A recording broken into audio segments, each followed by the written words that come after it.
Ouvrant ce journal par l'affaire de Temple Commune, le vice-premier ministre au ministre de l'Intérieur est attendu dans les prochaines heures au Sénat pour éclairer les sénateurs sur ce dossier après son passage hier à l'Assemblée nationale. Et à ce propos, la morgue de l'hôpital général de référence de Kinshasa, ex-Mama et moi, reçu hier des personnes intéressées à la brouille autour des catégories de personnes enterrées à Maluku, considérées par le gouvernement comme abandonnés.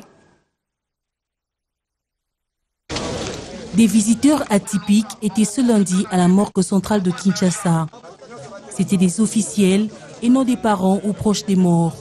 Une visite à l'occasion de la journée porte ouverte organisée par les autorités afin d'éclairer l'opinion sur les dossiers Temple Commune.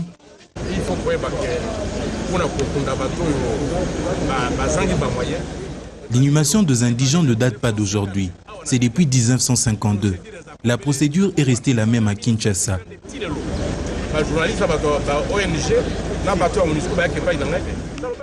Les ONG et les journalistes sont venus me voir et je leur ai dit que nous n'avons rien à cacher. S'ils ont besoin d'une enquête judiciaire, c'est là et à la compétence de la justice. C'est un problème aussi de moyens, il faut dire la vérité. Parce que si chaque mois tu dois enterrer 400, 300, chaque mois 400, 300 cercueils, c'est un coût. Donc, on va corriger pour que, à partir de l'élo, la Longoli autonomie, mort centrale à Zagino. Le porte-parole du gouvernement affirme que ceux qui sont à la base de ces accusations seront poursuivis par la justice et le gouvernement continuera à faire son travail. Pas généreuse et qui abandonnent leur corps et l'État doit s'en occuper. C'est ça les 315. Il y a des enfants, des jeunes filles à l'âge encore mineur qui deviennent enceintes. Et les familles leur font peur, les familles les méprisent.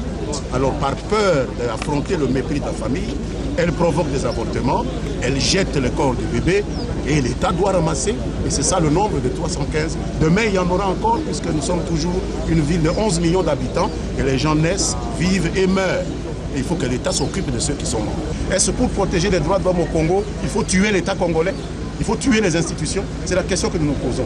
Nous irons jusqu'au bout des motivations de ceux qui ont voulu déstabiliser ce pays avec cette fausse accusation. Par cette journée porte ouverte, les autorités manifestent une fois de plus leur volonté de communiquer au profit de la population.